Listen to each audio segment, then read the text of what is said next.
Today, my topic is a little bit different than usual. I'd like to talk about the intersection between fitness training and or athletic training and our mindsets or our psychology, our spirituality.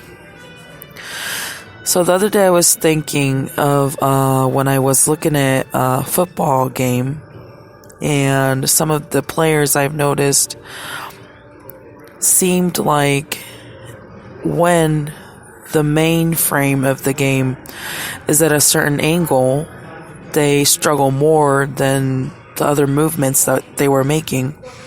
And so when I saw this, I thought of the concept of peripheral vision training, and it goes like this. So you place your left center and then your right vision center, and then you shift very quickly and then close your eyes and try to remember on each side main items that you saw, or main colors, shapes, items that you saw. And then you go back and then see what was correct.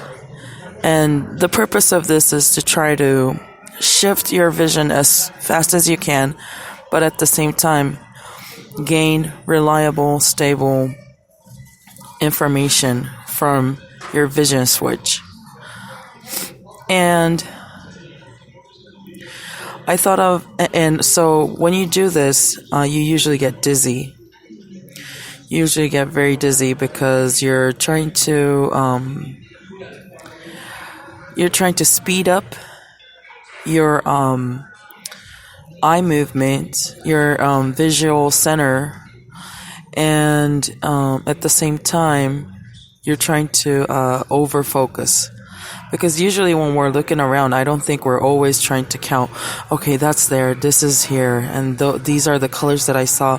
We don't really think or move that way visually, I don't think, visual focus wise.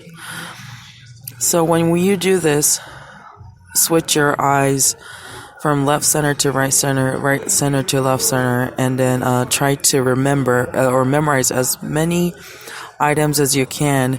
What usually happens is, like I said earlier, you get very dizzy. And so what you will want to do if you were using this training is to detune by first looking at a bigger picture frame and then closing your frame closer to smaller center, and then closer to even smaller center, until you see like a dot afar. And then you bring that dot closer to your usual visual width from the center of your eyes to wherever you're looking at, such as where you would be holding a newspaper, where you would be holding your phone, that width. So when you do this, when you close in your peripheral, you want to lastly take a deep breath, close your eyes, and then do Zen-like prayer. And it doesn't have to be a religious thing. It just has to be mindful. You have to be aware that you're detuning and you're getting rid of the dizziness, the overfocus of excess data visually. And then you close your eyes. And lastly, so you count and take deep breaths. And what you will want to do there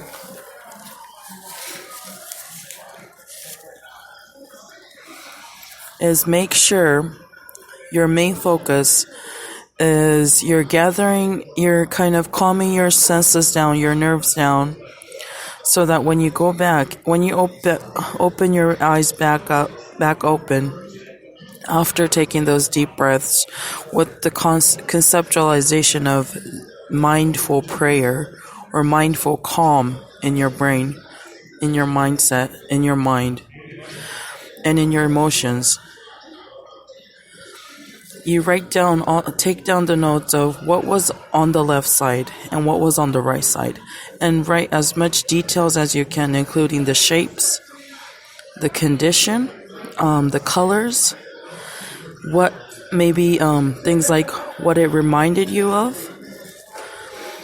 And the reason why I said an intersection of athletic training as well as psychological, emotional mindset training is because, get this connects with the concept of when we say, well, I understand you're focusing on this or you're trying to solve this, but you have to look at the bigger picture. This is where it comes in. Peripheral training.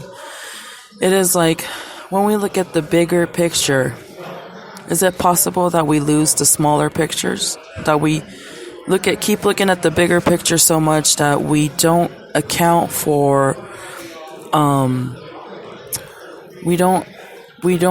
minds don't take into account what we personally feel. Now that's problematic too.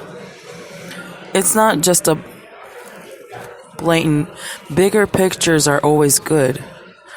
That doesn't make any sense. What if we lose our personal opinions? Then that's nothing. That means nothing. So the peripheral training of knowing where everything is within the bigger picture and what is right, what is more personal. It might be wrong, but it's more of our honesty. Situationally, it might be told that, oh, that's too personal. That's too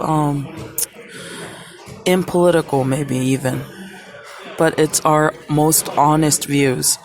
Like when we're in pain and we want to curse, maybe it's the wrong way, but it's our honesty. And when it's right, we say, well, we can't curse because it offends other people. We have to take into consideration how it affects them. So left and right, and the bigger picture, which is everybody wants to get along in the end. And then, so that's like the training of peripheral and the left and the right. And then when you hone it down, close it down to a smaller vision, you say, where do I stand in all of this?